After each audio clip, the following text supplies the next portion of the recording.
So it took Tom Brady about 40 days. 40 days to learn what people like Michael Holley and I already know. We could have told you this, Tom, that stay-at-home dad, that work-from-home dad life ain't for everybody. And so Tom Brady is back, as expected. The only thing I'm surprised by, Michael, is how quickly he returned from retirement. I didn't think it'd be 40 days, but it makes sense because there's business to handle. Today starts free agency. And so if he was going to come back to the Bucs, he needed to come back sooner rather than later. Listen, man, it was always rushed. It was always sloppy. It was always clumsy. It was always forced. Right. From the very beginning, he never talked or acted or behaved like a retired NFL player. So I guess I'll just say, man, this is kind of where being naive kind of pays off every once in a while, because I just never bought into the idea that he was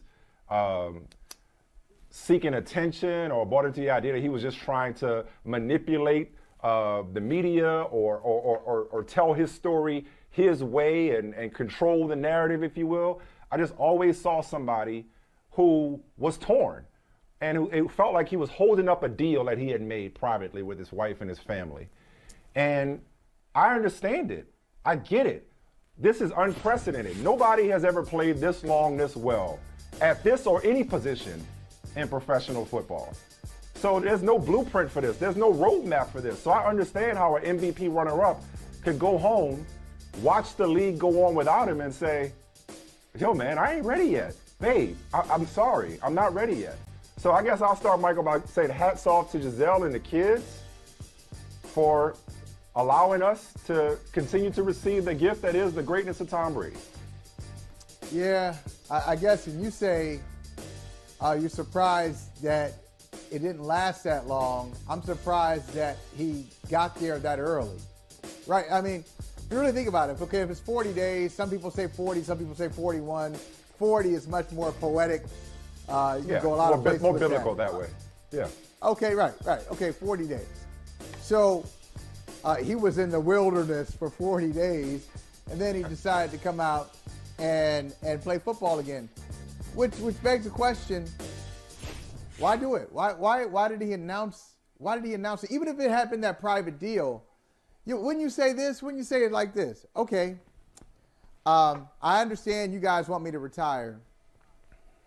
Can I make the announcement? Can I? The season just ended. Can I just kind of decompress? Can I get this out of my system? Can I say something around training camp?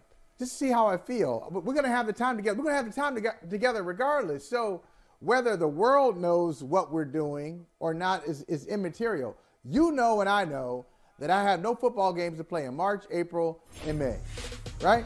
So let me just give me some time, and then I'll make a decision. It's kind of like Mike. But maybe there was no decision to be made.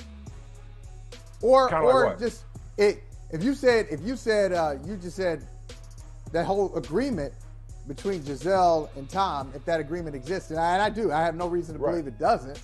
Makes sense. Then there was no decision to be made. No, if you've already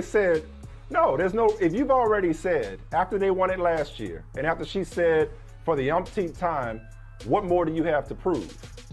And you got it, and you came back to defend your title. You didn't want to walk away after you won the Super Bowl without the Patriots, without Bill Belichick, your first year in Tampa. You wanted one more run.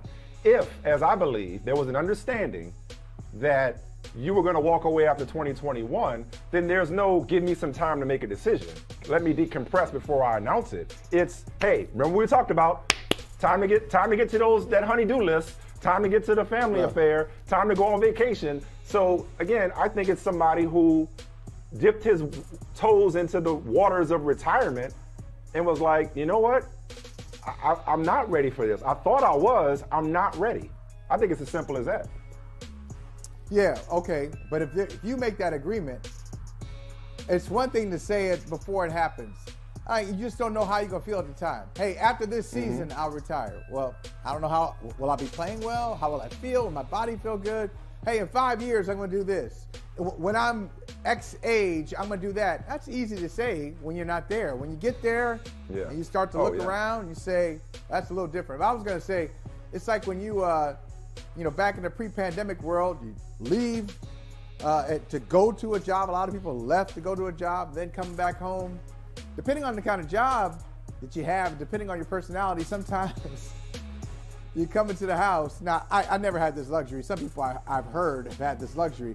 Come into the house, and they need like an hour, 15 minutes, just of nobody talking to them before they can just kind of think clearly. And it seems like he needed that 40 days is his hour and 15 minutes to walk into the house, sit down, close the door, just think to himself, and figure out what's happening next. I think and you know what? It didn't take him 40 days. How many days did it take? I was just about to say. It took about a week. It took about 8 days. No, I don't even think it took that long. I'll do you one better. It's so funny. I was just thinking the same thing. Michael, sorry, this is another I told you so, but not necessarily directly towards you, but I'm saying, remember how sloppy that weekend was. Remember how all over the place that weekend was, with people denying it on his behalf and his own company deleting it from the Twitter account. It was just, and then the little half-ass statement he put out. It just never felt real. It never felt like he was convinced. And then about a week later, to your point, he starts coming out saying, never say never.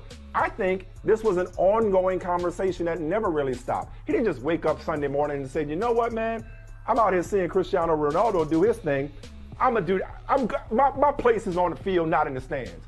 Like, this has been an ongoing conversation, and the Bucs spoke to that, to where they left the light on knowing that he was never truly committed to retirement. I also don't buy the idea that this was some kind of ploy to get traded, specifically to the 49ers. Now, almost from Jump Street, I was like, yeah, he'll be back. And you and I have gone back and forth on how much the 49ers would want him, hypothetically speaking. I don't buy that he retired as some sort of temper tantrum to force a trade.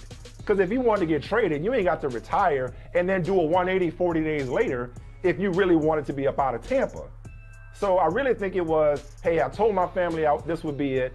He goes home, and the moment he goes home and starts spending time with the family, enjoying it, he says to them, guys, I just threw for 5,000 yards and 43 touchdowns. I got unfinished business, LFG. And they were like, all right, Dad, we'd rather you here committed to us than having your heart somewhere else. That's probably how that conversation went. I really think there's no blueprint, there's no roadmap. He was figuring this thing out as he went along, and thankfully, the Bucs were like, yeah, we knew that, and we were ready for that, and they didn't dismantle their team in the meantime. I don't think this was a ploy to try to get out of Tampa. I think this was somebody who truly was trying to figure out if retirement life suited him, and very quickly he learned it didn't. Yeah, and if this had been a ploy to get out of Tampa, I'd say it's probably as sloppy and as ill-conceived as the original retirement announcement. It's just not going to happen. Not if Tampa has any bit of sense. They didn't owe him a chance to retire and then go to San Francisco in the same conference. Not happening. But you said they didn't dismantle their team. They didn't dismantle their team, but their team is kind of being dismantled for them. They've got a lot of free agencies, some key free agents, Dominican Sue, Jason Pierre-Paul, Leonard Fournette. Yeah, a lot of guys. They've already lost they're going to have to linemen. One to retirement, one to free agency, which we'll talk about in a second. Hey, to TB12 is the now Bengals. TBD. TB12 to the Bengals is now spending TBD. that money. Hey, if nothing else, Tom Brady will not fool us again. He will not cry wolf again. We will not fall for the banana in the tailpipe. Even if he announces retirement next year, nobody's going to believe him. So there will be no farewell tour because nobody believes it's truly goodbye. Hey, thanks for watching Brother from Another on YouTube. Make sure you hit subscribe before you leave, and be sure to watch us 3 to 5 p.m. Eastern Time on Peacock. Appreciate you.